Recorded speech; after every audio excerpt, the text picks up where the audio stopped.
Jeg tabte mig 25 kilo på 2,5 måneder. Jeg lavede mit helt eget system, og jeg gjorde blandt andet 2 ting anderledes. Jeg afskar mig ikke for noget kostmæssigt, og jeg løftede mig selv mentalt.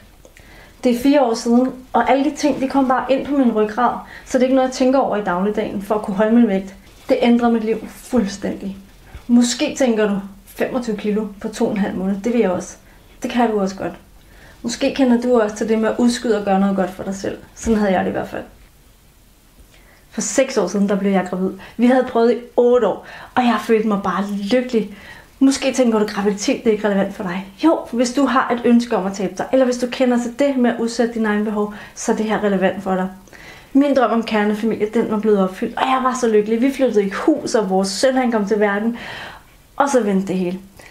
Ægteskabet det smuldrede, taget på huset det gik i stykker. Vi mistede stort set alt, hvad vi ejede i mennesket. Så jeg følte mig tynget, og jeg begyndte at spise alt det gale. Så jeg blev bare større og større. Og det med at få overskud til at slanke mig eller spise ordentligt, det havde jeg bare ikke.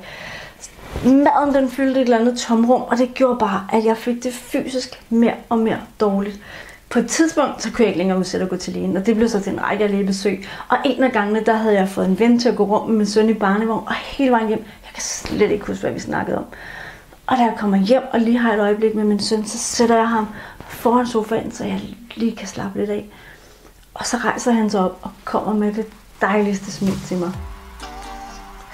Jeg havde lige fået konstateret en tumor i hjernen.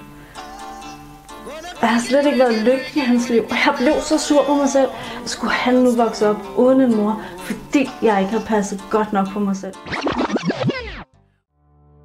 Jeg besluttede mig for, at jeg ville have mit liv tilbage. Jeg ville genvinde min sundhed. Jeg ville give min søn den mor, jeg havde drømt om at være. Jeg satte mig ind i alt, hvad jeg kunne omkring sund kost, så jeg kunne få min energi helt i top. Jeg satte mig ind i alt omkring de psykiske processer, så jeg kunne få den her fighter tilbage, som jeg vidste, jeg havde været engang. På 2,5 måneder tabte jeg 25 kilo. Det er 4 år siden, og jeg har det fantastisk. Jeg er sund og rask. Det system, jeg fik lavet mig, var så fantastisk. Jeg fandt ud af, hvordan jeg kunne styre min vægt helt præcist. Jeg fandt ud af, hvordan jeg kunne få den der ekstra energi i hverdagen, og jeg fik genvundet al min sundhed. Vi ønsker jo alle sammen det gode liv, men hvis ikke du passer på dig selv, så bliver tæppet faret væk under dig lige pludselig. Du ved ikke, hvad der venter dig, men tro mig, du fortryder det, hvis ikke du selv har gjort nok. Og den viden, jeg gjorde mig, jeg vidste bare, at jeg ville kunne hjælpe så mange mennesker.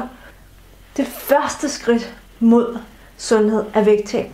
Derfor skabte jeg Slank på 21 dage. Det vil føre dig skridt for skridt til den vægt, du gerne vil have.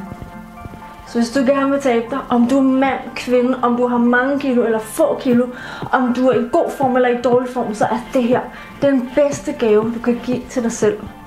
De 21 dage giver dig en helt ny viden om din krop. Du lærer at styre, hvad du vil veje, hvornår du vil veje det, og du skal aldrig nogensinde igen tænke på en slankekur. Og du får alle de der værktøjer, der måske før har forhindret dig i at tabe dig. Det her vil ikke bare give dig redskaber til at få et godt liv lige nu og her.